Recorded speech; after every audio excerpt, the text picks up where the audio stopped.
This is Wendy. She wants to start up her own firm. But how?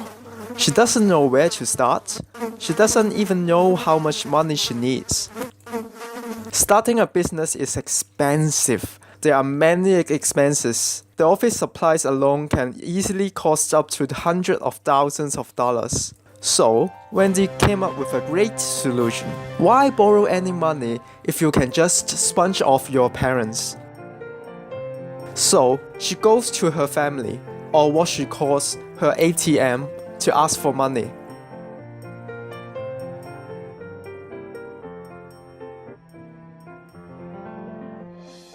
Meanwhile, Wiley also wants to start up his own business, but he knows better to ask bank for the loan.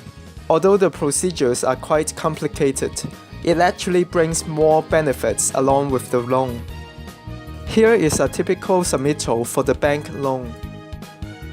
To apply for a loan, you are required to submit a solid business plan for the bank to review. In return, most banks give advice such as setting up company accounts and insurance program. Usually, the startup loan can amount to $2 million with a period of 60 months. Sometimes it's actually better to have the bank back up your company's finance. In Wendy's case, without proper financial auditing and accounting, it's really easy to lose track of all the transactions. Yeah, really easy. Financial accounts should clearly record all the receipts and expenses. Serious mistakes can be made when the director does not keep close tabs on the balance sheets.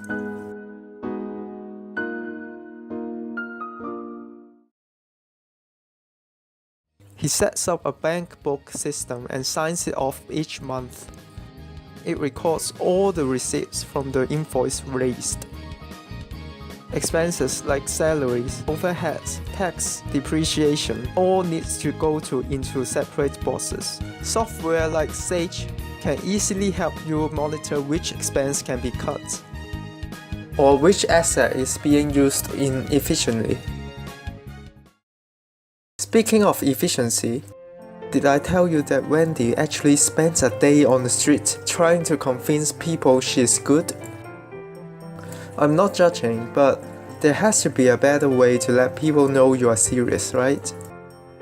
So here I am to show you people the right way. ISO auditing is one of the most necessary benchmark of companies. So what is ISO?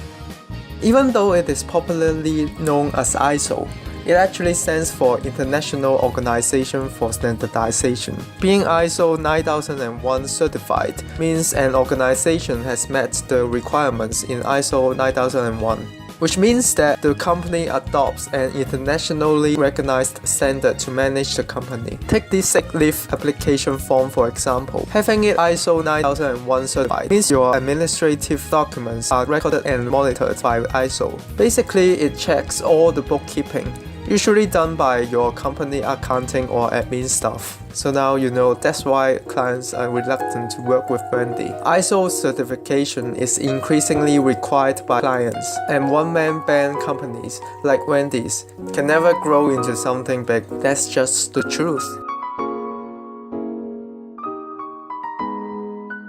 These 2 months have been really tough on Wendy, so in times of difficulty, she lays off her loyal employees instead of pulling through with them.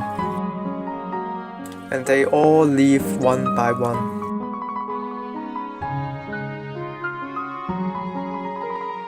Now Wendy wants to recruit back his old team. But your employees are not your pawns. You can't just throw them away after using them. You need to make them happy. He swallows his own problem like a man. He understands talents are the most important asset of the company. And he also understands that his employees rely on the salaries to get by, such as Joy's expensive medication, or Ivy's expensive nail polish, or even Kitty's secret baby. All of these are dependent on the salary they get from the company. So, as a shareholder, he invests capital in the company out of his own wallet, just to keep the talents he has in the company.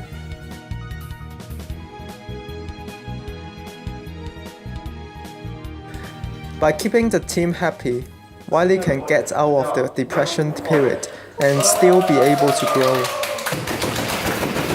And the company prospers ever after.